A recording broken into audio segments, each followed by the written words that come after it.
नमस्कार आपण देखुଛନ୍ତି स्वाभिमान ओडिया 24 आजर यह विशेष बुलेटिन आम जानिबा ओडिशा सरकार समस्त प्रमुख योजनार सर्वशेष अपडेट। सुभद्रा योजना रे आवेदन जांच और वंचित हिताधिकारी तालिका अपडेट काम जारी रही। योग्य महिला माने निजर आधार बैंक खाता ई केवाईसी सठिक रखा परामर्श दि जाइछि।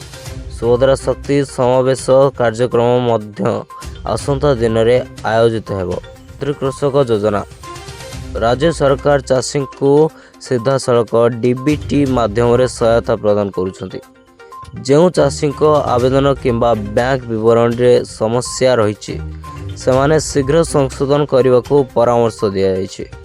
आयुष्मान भारत ओडिशार आयुष्मान भारत योजना कार्यकारी रही। योग्य परिवार माने सरकारी और चयनित बेसरकारी हॉस्पिटल रे कैशलेस चिकित्सा सुविधा पाई परिवे।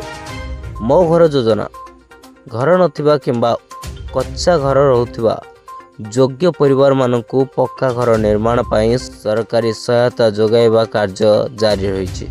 मिशन शक्ति महिला स्वयं सहायक गोष्ठी को रोजगार ऋण और स्वावलंबन पाई विभिन्न सहायता जोगाई दिया जाउछि।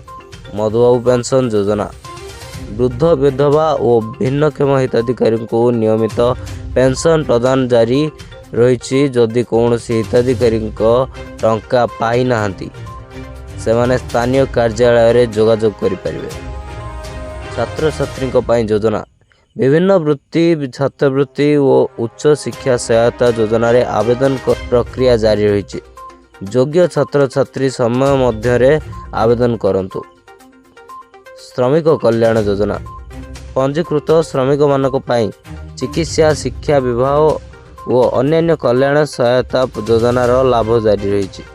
राज्य सरकार कहते जे समस्त कल्याणकारी योजनार लाभ योग्य हिताधिकारी पाखक स्वच्छ और समयोपयोगी भाव में पहुँचाइबा उपरे विशेष गुरुत्व दि जाइए। आज ओडिशा सरकारी योजना बड़ अपडेट।